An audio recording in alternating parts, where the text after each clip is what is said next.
El título para el estudio hoy se llama o es José y el Hijo Pródigo. José y el Hijo Pródigo.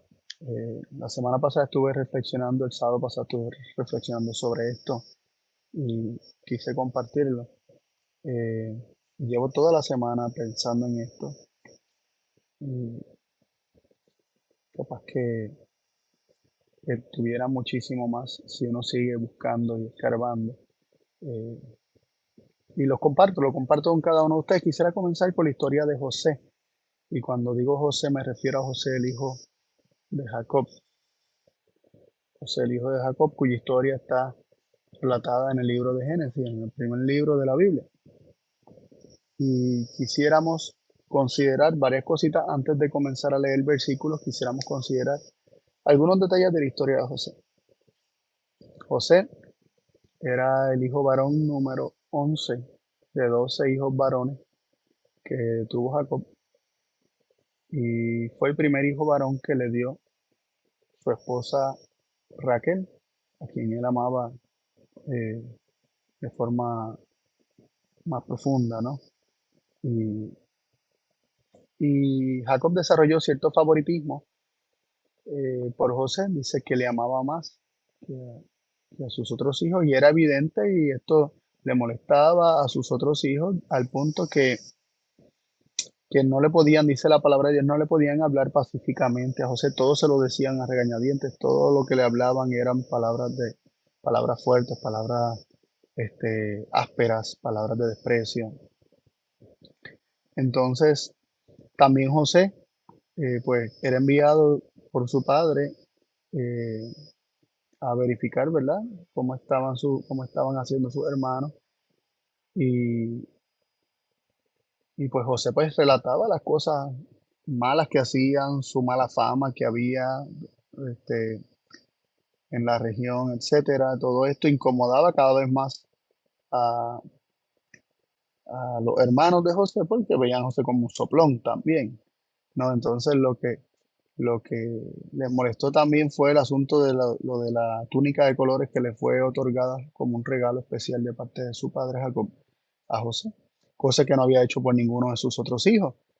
Eh, y, y llegó un punto donde José comenzó a tener unos sueños, donde él vio unas gavillas, era como que todos tenían gavillas, y la gavilla de José se mantenía erecta, ¿no? Derecha, mientras que las gavillas de, de sus hermanos todas se inclinaban ante su gavilla. Esto fue un sueño que tuvo, luego tuvo eh, otro donde el sol, la luna y las estrellas se inclinaban ante él. Entonces todo esto no solamente incomodó a sus hermanos, llegó a incomodar hasta a Jacob, que hasta lo regañó por esto. Y le reclamó un poco en cuanto a qué es lo que estaba queriendo decir al contar estos sueños. Aunque se nos dice que lo regañó, también se nos dice que meditaba, Jacob meditaba en cuál sería la significancia de estos sueños. Y, y el punto llegó en que los hermanos de José estaban tan molestos, tan disgustados, tenían tanto desprecio hacia José, que en la primera oportunidad que vieron para deshacerse de él, lo hicieron. Tomaron a José y lo vendieron como esclavo. No vamos a entrar en todos los detalles de la historia. Muchos las conocen, si no las conocen, los invito a leerlo. Comiencen a leer desde capítulo, aproximadamente capítulo 36, 37 de Génesis. Este, pero específicamente los detalles comienzan desde el capítulo 37 eh, en adelante, para que lean la historia de José. Bueno, pues José es vendido por sus hermanos a unos mercaderes que eran ismaelitas, eran descendientes de Ismael, y estos lo venden como esclavo a Egipto. Entonces, ¿qué traman los hermanos de José hacer? Bueno, ¿qué respuesta le van a dar a su padre cuando les pregunte por José? Ellos decidieron tomar la túnica de diversos colores, ¿verdad? y, y llenarla con sangre de cabra y presentársela a su padre. Y comenzamos a leer para que tengamos una idea del dolor que experimentó Jacob cuando estos hermanos le traen esta túnica de colores llena de sangre. Dice en Génesis 37, versículos 32 al 35. Después enviaron la túnica de diversos colores, la trajeron a su padre y le dijeron, esto hemos encontrado. Reconoce pues si es o no la túnica de tu hijo. Y él la reconoció y exclamó, es la túnica de mi hijo. Alguna mala fiera lo ha devorado. Ciertamente José ha sido despedazado. Entonces Jacob rasgó sus vestiduras y se cubrió con cilicio y guardó duelo por su hijo muchos días. Todos sus hijos y todas sus hijas fueron para consolarle, pero él rehusó ser consolado y decía, enlutado descenderé hasta mi hijo al Seol. Y su padre lo lloraba. Mientras leo estos versículos, mi corazón se conmueve grandemente. Ustedes tal vez no lo notan, y yo estoy acá con ganas de llorar, viendo el dolor de un padre perder a su hijo. Y esta es la historia de todos los días, ¿no? Esta es la historia, nuestra historia del día a día. ¿Cuántos padres diariamente no están perdiendo a sus hijos, llorando, sufriendo por la pérdida de un hijo? No solamente porque un hijo se desapareció o le llegaron malas noticias de que algo pasó con su hijo, sino ante las enfermedades, ante la delincuencia, etcétera. Todos los días padres pierden hijos. Y como está descrito, este dolor eh, nos rompe el corazón, nos quiebra, nos toca, porque uno como padre no quisiera estar en esa situación. Jamás, jamás. Y yo no quisiera tampoco que mis padres estuvieran en esa situación. Por mí, yo no quisiera causarle un dolor semejante a mis padres. Aquí se nos dice que cuando ellos presentaron la túnica ensangrentada delante de Jacob, él la identificó como como la de José, él la identificó como la de su hijo y dio por sentado que una fiera lo había devorado y de hecho esa fue la intención que habían tenido los hermanos de José. Eh, y él dijo, ciertamente José ha sido despedazado. ¿Qué pasa? Aunque José estaba siendo un esclavo, había sido vendido como esclavo o sería vendido como esclavo en Egipto y todavía seguía vivo, para los efectos era como si José estuviera muerto. Esa es la conclusión a la que se puede llegar a partir de toda esta evidencia que se presenta y por lo tanto Jacob lo da por muerto. Y Jacob rasga sus vestiduras, se cubre de cilicio y dice que guardó duelo por él muchos días, pero al punto que sus hijos y sus hijas querían consolarlo, pero él rehusó ser consolado y decía que descendería enlutado hasta el Seol o el sepulcro. Y dice que su padre lo lloraba, Jacob lloraba a José. ¿Cuántas lágrimas, por cuánto tiempo estuvo llorándolo Jacob? No sabemos específicamente cuánto tiempo, pero el dolor que él sentía lo hacía entender que él no saldría del luto hasta que muriese. Fuerte, ¿no? Ese es el dolor de la pérdida. Ahora, José en Egipto prosperó, Dios lo bendijo. En Egipto como esclavo de Potifar, fue puesto como mayordomo de todo lo que Potifar tenía. Luego la esposa de Potifar lo acusó falsamente, termina José estando preso en la cárcel y estando en la cárcel conoce al copero y al panadero, él interpreta unos sueños para ellos, se cumplen sus sueños y luego cuando el copero escucha que el rey tuvo un sueño, recuerda a José y le dice al faraón que él conoció un hombre en la cárcel y, y su nombre era José, ¿verdad? Que lo mandan a buscar. Mandan a buscar a este hombre que puede interpretar los sueños para que interprete los sueños de Faraón. Y José allí, Dios le dio sabiduría para poder interpretar los sueños de Faraón. y Faraón lo decide poner como gobernador de todo Egipto. Lo hace, por decirlo así, su mano derecha. Dice que solamente Faraón sería mayor que José en el trono, solamente. Pero en cuanto a autoridad, eh, la palabra de José sería igual obedecida como la palabra de Faraón. Y José se convierte en gobernador de Egipto, es el señor de la tierra de Egipto, es como quien dice el que manda en Egipto. Y hubo hambruna, ¿no? Tal como José había interpretado los sueños, hubo 7 años de abundancia seguidos, o serían seguidos de 7 años de escasez, pero cuando hubo cerca de 2 años de escasez, descendieron los hijos de Jacob a Egipto a buscar alimento. Y la historia nos dice que, ¿verdad? Que allí hubo toda una serie de transacciones, eventos. José no se revela inmediatamente como José, sus hermanos no lo reconocen. Y, y él los prueba, él verifica, él quiere saber si ellos han cambiado, quiere saber si su hermano vive, Benjamín, su hermano de padre y madre. Este, quiere saber si su padre vive, quiere saber si ellos guardan celos y rencilla entre ellos mismos, y hace diferentes cosas para probarlos. Eh, Ellos van, compran alimento, vuelven, pero vuelven sin Simeón, que quedó en la cárcel en Egipto, esperando que ellos volvieran con Benjamín para liberarlo. Eh, en esta segunda ocasión que vuelven, o sea, después cuando regresan con Benjamín, que le costó mucho a Jacob dejar ir a Benjamín, pero no tuvo de otra, sino que lo dejó ir para que ellos pudieran comprar más alimento, porque si no se iban a morir de hambre. Eh, entonces José se revela.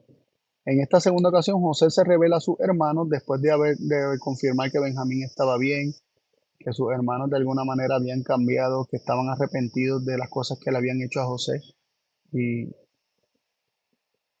y que realmente ahora sí les importaba el dolor que les causaba, que les podría causar a su padre el perder otro hijo. Entonces José se revela a ellos y José les dice que suban a Canaán y busquen a Jacob y que le digan que José es su hijo que vive y que lo manda a buscar a Egipto. Y ahí brincamos al capítulo 45 de Génesis y, y aquí leemos las noticias, cómo le llegan las noticias a Jacob de que José, su hijo amado, vive. Dice en Génesis 45, versículo 25 al 28, lo siguiente. Subieron de Egipto y llegaron a la tierra de Canaán, a su padre Jacob,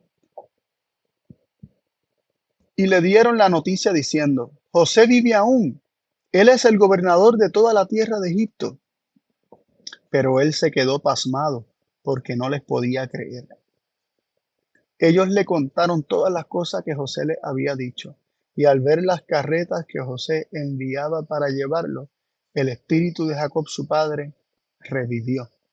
Entonces dijo Israel, basta, José mi hijo vive todavía, iré y le veré antes que yo muera. Y, y vemos que cuando le dan la noticia a Jacob parecía demasiado buena para ser cierta. Dice que se quedó pasmado y que no les podía creer. Era demasiado, demasiado increíble para aceptarlo. Pero ellos le contaron todas las cosas, habían evidencia, estaban las carretas de que José había mandado con ellos a buscar a Jacob y a toda su casa, ¿verdad? Y a todas sus familias para llevarlo a todo a Egipto, donde él lo sustentaría. Y dice que cuando él vio todas las evidencias, su espíritu revivió, cobró esperanza, de repente cobró ánimo. Eh, si dice que el espíritu de Jacob revivió, significa que él tenía un espíritu como muerto. Jacob todavía estaba de luto, él ya no, nunca más volvió a ser el mismo hasta este punto y de repente su espíritu revivió. Entonces, ¿qué dijo Israel? Basta, José mi hijo vive todavía. Él lo creyó, creyó que era cierto, le dio esperanza y rápido se movilizó para ir a verle antes de que él muriera, de que Jacob muriera, porque ya estaba anciano. Tremendo. La noticia de que un hijo que él había dado por muerto está vivo, lo hizo revivir. Leemos en el capítulo siguiente, en el capítulo 46, y leemos un poquito acerca de ese encuentro. El versículo 28 al 30 dice así. Entonces Jacob envió a Judá delante de él a llamar a José para que viniese a encontrarle en Gosén. Mientras tanto, ellos llegaron a la tierra de Gosén. José hizo preparar su carro y fue a Gosén para recibir a Israel, su padre. Él se dio a conocer y echándose sobre su cuello, lloró mucho tiempo sobre su cuello. Entonces Israel dijo a José, ahora ya puedo morir, puesto que he visto tu cara y que vives todavía. Se me complica, se me complica el seguir hablando. Me conmueve mucho esta historia. Qué encuentro, qué reencuentro más bonito. Y, y vemos que Jacob mandó a Judá para que le avisara a José para que se encontraran en Gosén y José se aceleró para llegar a Gosén y esperar a Israel su padre. Y allí se reveló, se mostró delante de él, se echó sobre su cuello y lloró sobre su cuello mucho tiempo. Esto era un hijo que Jacob había perdido y ahora lo recuperaba. Esto era un hijo que él había dado por muerto, pensando que jamás lo volvería a ver, pero ahora lo está viendo, lo está abrazando, están llorando juntos. ¿Y qué es lo que dice Israel a José? Ya puedo morir, puesto que he visto tu cara y que vives todavía. Así que vemos un hijo amado que fue perdido, que fue dado por muerto. 22 años después se reencuentran.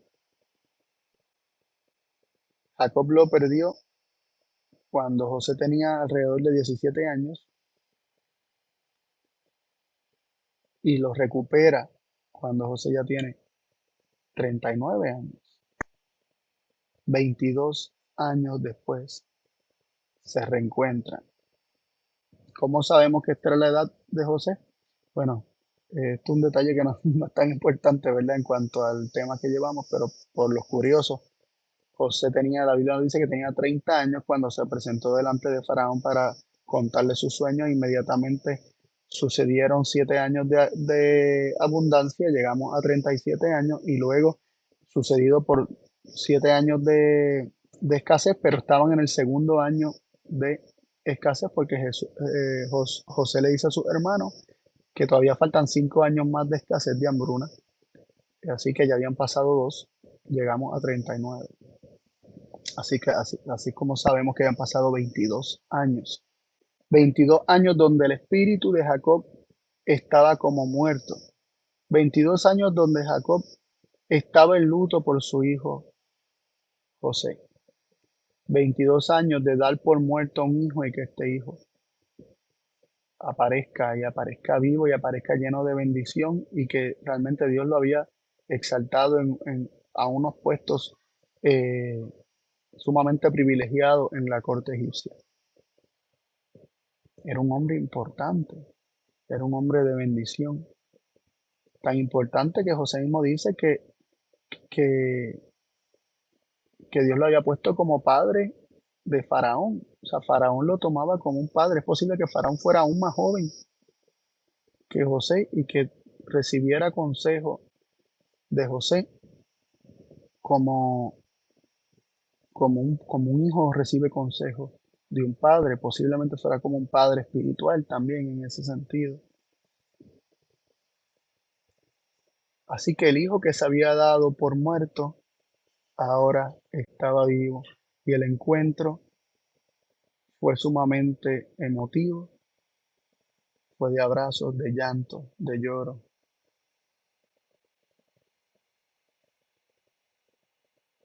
Y era un lloro de alegría, un lloro de reencontrarse, un lloro de que aquello que hayas perdido lo recuperaste. Y yo no sé cuántos de ustedes han perdido algún ser amado y esto les ha dolido grandemente.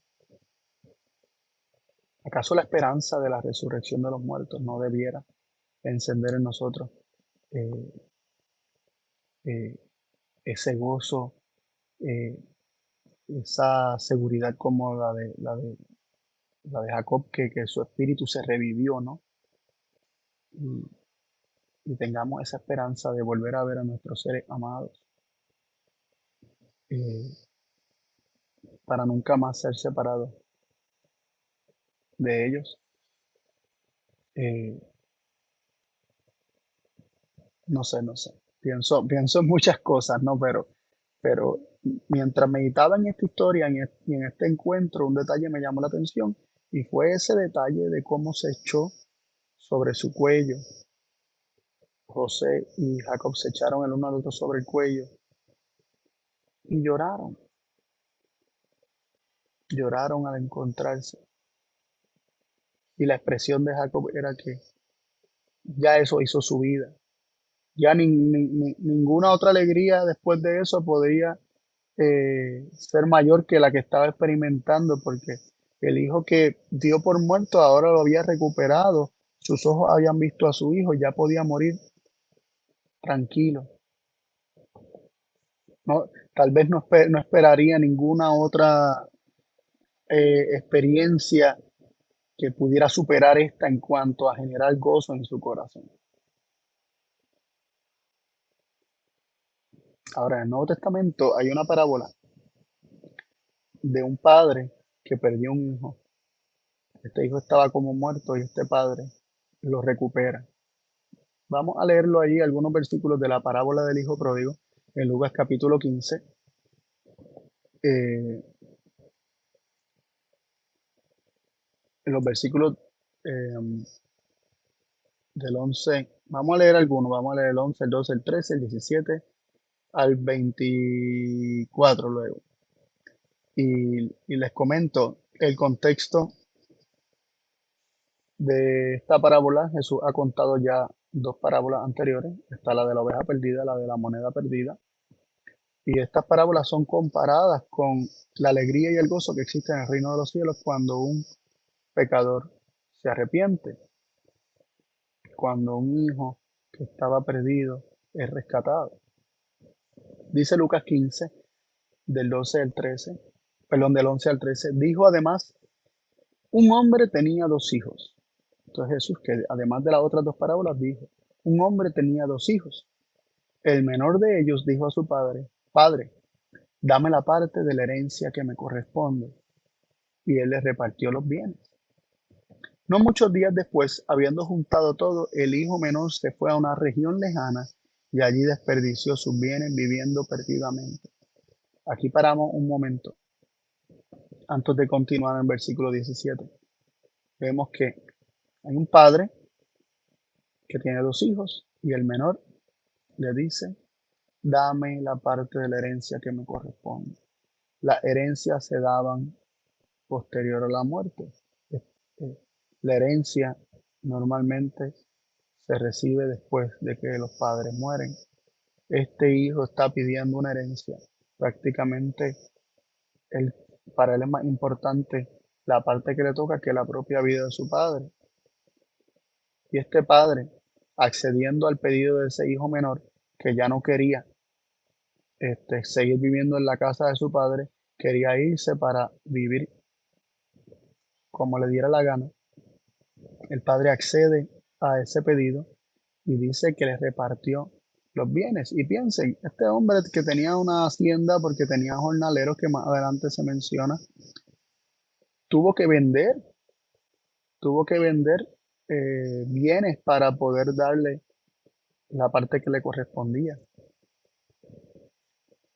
Y dice que no mucho después de que se le dio la parte que le correspondía, dice que juntando todo, se fue a una región lejana. Él quería estar lejos, él no quería estar cerca.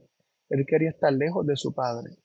Y esto conecta con, con ese estado que hemos descrito muchas veces en otros temas acerca de la dureza de corazón, del estado de rebeldía, del estado de enemistad natural que se encuentra el hombre cuando rechaza a Dios como Padre y le crea a Satanás sus mentiras. O sea, y esas mentiras lo llevan a rechazar a Dios como Padre. Y esto se ha manifestado a lo largo de toda la historia humana, se manifiesta todavía, pero es bien evidente en la historia de la caída de Adán y Eva, es bien evidente en la historia del pueblo de Dios en el Sinaí, y es evidente a lo largo de todas las escrituras. El hombre que cree las mentiras de Satanás acerca de Dios no quiere estar cerca de Dios, quiere irse lejos, no quiere estar en la casa de ese padre porque rechaza a ese padre como padre, rechaza sus reglas, rechaza los principios de su reino, de su gobierno, etcétera. Él quiso irse y establecer su propio gobierno, ser él la cabeza de su propia vida y establecer cómo es que él quiere vivir y vivir bajo esos propios principios, ¿verdad? Los principios que él mismo este, ha abrazado. Así que se fue a una región lejana y dice que desperdició sus bienes viviendo perdidamente. Entonces, volviendo en sí, dice en el versículo 17, recapacitó, dijo, ¿cuántos jornaleros en la casa de mi padre tienen abundancia de pan y yo aquí perezco de hambre? Reconocía que su padre era un hombre que le daba abundancia a sus trabajadores, a sus jornaleros, era un hombre justo. Y decidió ir a su padre. Dijo, me levantaré, iré a mi padre y le diré, Padre, he pecado contra el cielo y ante ti, y ya no soy digno de ser llamado tu hijo. Hazme como a uno de tus jornaleros. Se levantó y fue a su padre. Cuando todavía estaba lejos, su padre le vio y tuvo compasión. Corrió y se echó sobre su cuello y le besó. Y él le dijo, Padre, he pecado contra el cielo y ante ti, ya no soy digno de ser llamado tu hijo. Pero su padre dijo a los siervos, sacad de inmediato el mejor vestido y vestirle, y poned un anillo en su mano y calzado en sus pies. Traed el ternero engordado y matadlo. Comamos y regocijémonos, porque este mi hijo estaba muerto y ha vuelto a vivir. Estaba perdido y ha sido hallado. Y comenzaron a regocijarse. Aquí tenemos otro encuentro de un padre con un hijo. Y se nos dice que cuando este hijo decidió volver a casa de su padre, escribió en su mente un libreto de lo que iba a decir, de cómo iba a pedir disculpas, de cómo iba a confesar su pecado y su pedido de ser hecho como un jornalero, ya que él no cree que puede ser un hijo. Ya no le cabe en la mente, o sea, no hay manera en su mente, no existe posibilidad de que él pueda ser un hijo después de lo que él hizo. Pero decidió ir a su padre. En su corazón había la seguridad, la esperanza de que su padre, conociendo cómo era su padre aún con sus jornaleros, su padre no lo iba a rechazar. Y cuando estaba de lejos, todavía estando lejos, su padre le vio. ¿Qué significa esto? Su padre velaba por él, su padre estaba pendiente, que aunque ese hijo se había ido lejos, ese padre estaba pendiente a ver si ese hijo regresaba. Y tuvo compasión. Y yo no sé cuántos de nosotros, después de que algún hijo nuestro, a pesar de su desobediencia, o sea, más bien debido a su desobediencia, se han buscado problemas que nosotros tratamos de evitarle y como quiera le alcanzan por la desobediencia y por la testarudez y dureza de corazón. ¿Cuántos de nosotros no sentimos compasión aun cuando ellos vienen con las consecuencias de sus decisiones y buscamos ayudarle? Claro que lo hacemos, claro que buscamos ayudarle, porque somos movidos a compasión. Y lo interesante de este relato, de esta parábola, es que Cristo está comparándolo con el gozo y la alegría, con cómo se comporta el cielo ante una persona que decide regresar. Y este Padre que representa al Padre Celestial, se nos dice que cuando todavía estaba lejos, pero que había decidido ir a su Padre, él le vio y tuvo compasión y corrió, no esperó que llegara hasta donde él y lo miró con cierta actitud de, estuviste mal, yo te lo dije, yo sabía que iba a regresar o no. Dice que tuvo compasión y corrió hasta donde estaba su hijo y se echó sobre su cuello y le besó y mandó a hacer fiesta. Y sus palabras eran, porque este hijo que estaba muerto ha vuelto a vivir, estaba perdido y ha sido hallado, y comenzaron a regocijarse. Esta en cierta forma es la experiencia de Jacob para con José, porque para los efectos Jacob había perdido a José, lo había dado por muerto, y ahora era como si lo estuviera recuperando de entre los muertos. Él había perdido un hijo, pero ahora lo había hallado, lo había encontrado. Y en ambas instancias se echaron sobre el cuello el uno del otro, tanto Jacob como de José, como en esta parábola. Esta parábola le añade, le besó. Y yo estoy seguro que Jacob tuvo que haber besado a su hijo, José. Es tremendo, ¿no? Y no solamente nos habla del gozo y la alegría de recuperar un hijo, también nos habla de forma indirecta de lo que es la resurrección de los muertos y la alegría de volver a recuperar aquello que se perdió, aquello que hubo un tiempo, ¿verdad? Como una separación por algún tipo de tiempo. Me acuerda a Job diciéndole a Dios, oh, si tú me dieras a mí esconderme en el sepulcro, ¿verdad? Hasta que pase todo esto y después tú me llamarás y yo responderé. Y yo sé que tú me llamarás porque tú extrañarás la obra de tus manos. Y Job teniendo esa seguridad de que Dios lo extrañaría y por eso, si él moría, él sabría que él sería levantado y resucitado porque Dios lo extrañaría en algún momento, lo traería de vuelta porque Dios lo extrañaría. Así que la resurrección de los muertos también es como un, representa en cierta forma este proceso por el cual también estamos muertos en nuestros delitos y pecados y somos rescatados. Un pecador se arrepiente, es como volver de la muerte a la vida. En ese aspecto es comparado con la resurrección de los muertos. Por eso se utiliza el bautismo como un tipo de símbolo de la sepultura y nacimiento a la nueva vida. Qué gozo y qué alegría. Así como fue grande el dolor de Jacob, tanto así que su espíritu estaba como muerto. Cuando recupera a José, su espíritu revivió y no hubo experiencia que pudiera posterior a esa que pudiera superar a esa experiencia de recuperar a José en cuanto a gozo, en cuanto a alegría. Todavía, capaz que en el cielo, cuando todos los hijos de Abraham, todos los hijos de la fe, todos los descendientes de Israel, todos los que pertenecen al verdadero Israel, estemos en el cielo, capaz que entonces Jacob ver cuántos creyeron y cuántos fueron salvos y rescatados eh,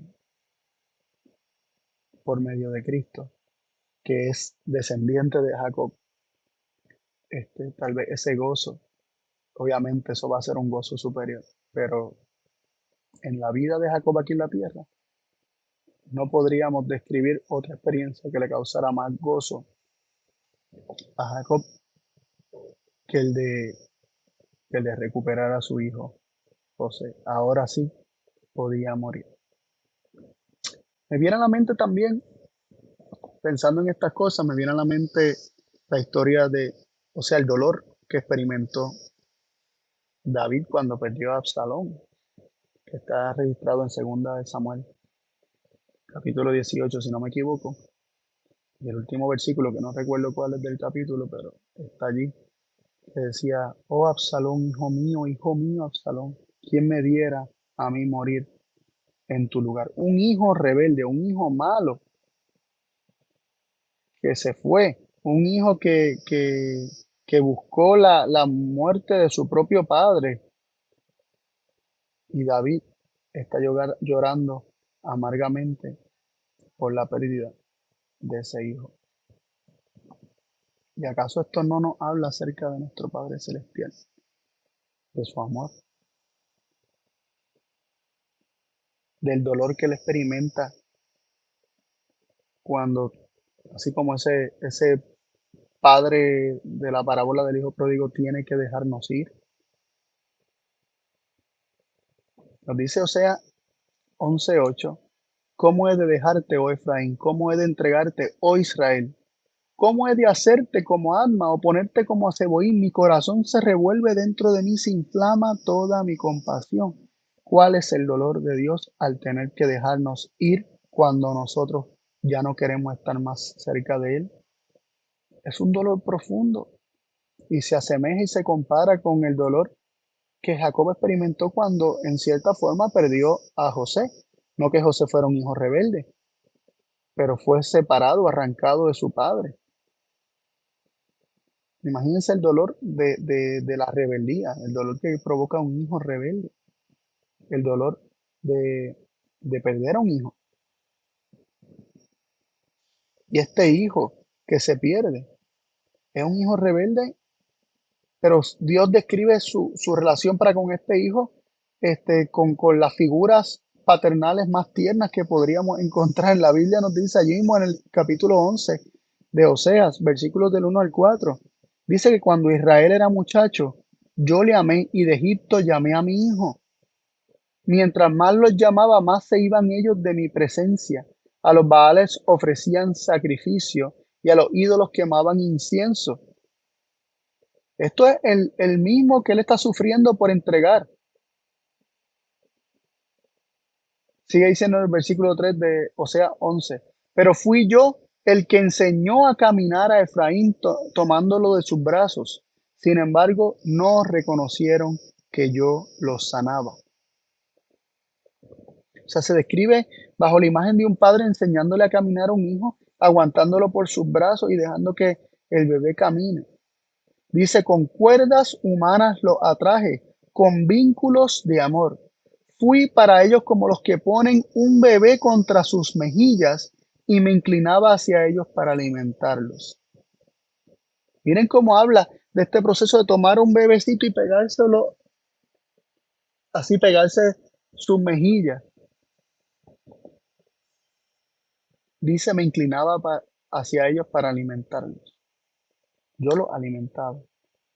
Yo lo apretaba. Yo no sé cuántos de ustedes tienen bebés pequeños ahora mismo, pero todavía las mías, yo las considero mis bebés, pero una ya tiene 9 y la otra tiene 5 y todavía cada rato a mí me dan ganas de apretármela así contra los cachetes, porque siguen siendo mis bebés.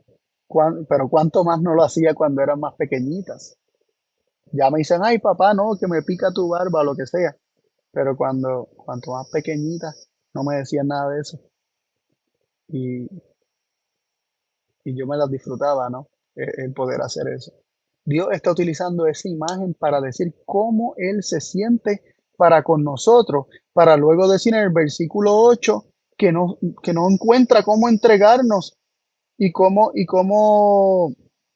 abandonarnos en el sentido de dejarnos a nuestra propia decisión y a nuestra propia suerte. Y su corazón se revuelve dentro de sí, se inflama toda su compasión. Ese es el dolor de la entrega, porque Dios es un padre el dolor de tener que entregar a sus hijos a riesgo de perderlos para siempre. Pero cuando esos hijos recapacitan, cuando esos hijos se vuelven a Él, ¿cuál es la alegría? Sofonías 3:17 dice, Jehová tu Dios está en medio de ti, es poderoso, Él salvará. Con alegría se regocijará por causa de ti, te renovará en su amor, por causa de ti se regocijará con cánticos. Cuando Él salva, Él se alegra al punto de cantar por ti. Él canta por ti cuando tú que estabas muerto en delitos y pecados, de repente escuchas la voz de Dios llamándote al arrepentimiento.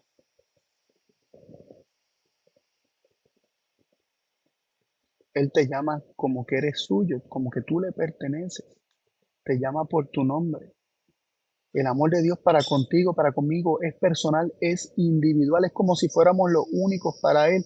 Así como José a veces fue como si fuera el único para Jacob, en ese sentido, ¿no? No es que esté bien el favoritismo, lo que quiero enfatizar es que así como Jacob tenía un lugar especial, cada hijo de Dios puede sentir que tiene un lugar especial para Dios. Dice Isaías 43:1, pero ahora, así ha dicho Jehová, el que te creó, oh Jacob, el que te formó, oh Israel, no temas, porque yo te he redimido, te he llamado por tu nombre, tú eres mío. Cuando Dios te rescata, te llama por tu nombre y dice que le pertenece, que eres suyo, eres su hijo. Y Apocalipsis nos presenta algo muy bonito acerca de esto. En el mensaje de la iglesia de Sardis se nos dice en Apocalipsis 3, versículo 5, de esta manera el que venza será vestido con vestidura blanca y nunca borraré su nombre del libro de la vida y confesaré su nombre delante de mi Padre y delante de sus ángeles. El que vence, el que es rescatado o el que se deja rescatar, el que es victorioso por la gracia y por la obra de Dios en su vida, se le dice que su nombre será confesado por Cristo delante del Padre y delante de sus ángeles.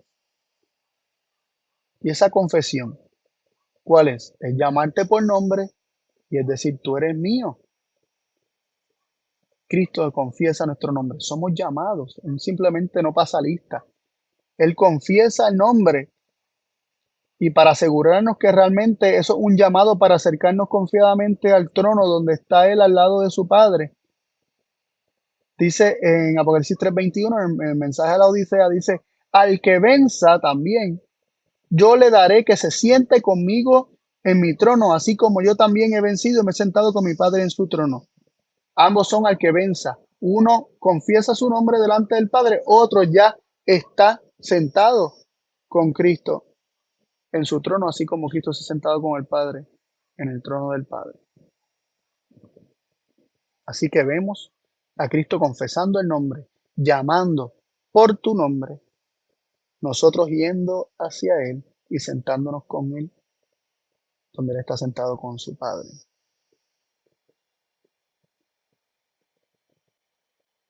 ¿Y qué haremos allí?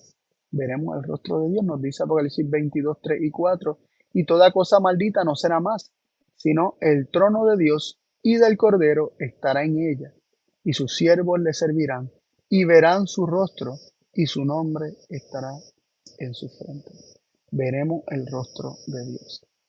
Pero ¿cómo se nos describió este momento? ¿Cómo se nos describe este encuentro a través de la historia de Jacob y José y a través de la parábola, más específicamente a través de la parábola del hijo pródigo, donde se nos describe que este es el gozo que existe en el cielo por un pecador que se arrepiente? Se nos describe como un padre que abraza, que corre hacia su hijo, que lo abraza, que lo besa.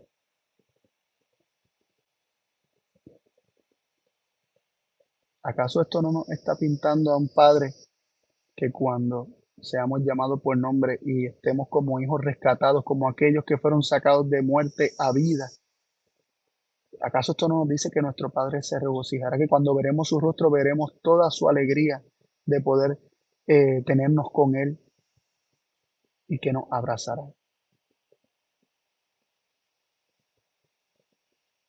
Me quedo sin palabras. O sea,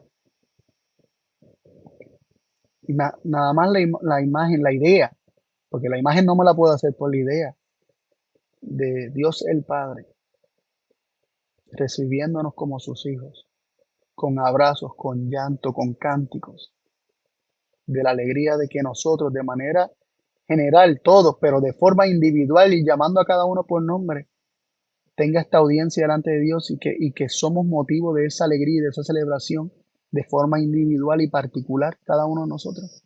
Me quedo sin palabras. Pero así es como se describe el reino de Dios. Un padre que quiere a sus hijos con él. Y cuando logra rescatar a estos hijos perdidos, cuando puede sacar de muerte a vida a aquellos que se habían apartado, experimenta esta alegría, este gozo que experimentó este padre de la parábola del hijo pródigo, que experimentó Jacob cuando recobró a José. Y está descrito en muchos otros lugares, ¿no? Está en otras parábolas también. Nuestro nombre va a ser llamado, va a ser confesado. Nos acercaremos a Dios, veremos su rostro, veremos esa alegría. Y muy posiblemente vamos a ser abrazados, vamos a ser besados, vamos a escuchar cánticos a causa nuestra. Y hasta lágrimas de gozo van a ser derramadas. Así es como Jesús nos presenta a Dios como un Padre amante. Así es como las Escrituras nos presentan a Dios como un Padre amante.